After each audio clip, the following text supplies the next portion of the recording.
Hello guys, तऽ सरस्वती माता के देखियो हमरा आर के प्रत्येक साल जब मूर्ति बनबै छै तऽ देखियो कृष्ण देव का सजबै छै। और तेना ई रात के दृश्य देखा रहल छी हमर घर के। देखियो एठना देखियो मिथिलेश भाई हमर भेल जे अथी एठना देखियो पीसा हमर अथी छाँकै छै बुनिया, और पीसा के हमहूँ सपोर्ट करै छियै छाँक दै लए। उ ओइमे के दै छै और हम बोर में डुबा डुबा दै छियै।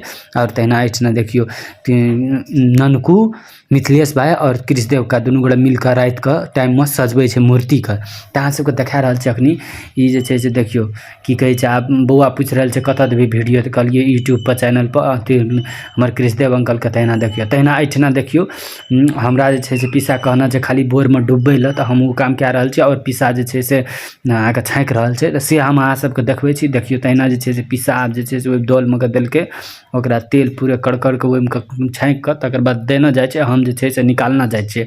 और तहिना हम अहाँ सबके देखियो ई बुनिया निकालै छै ओइमे बोर में डुबा के।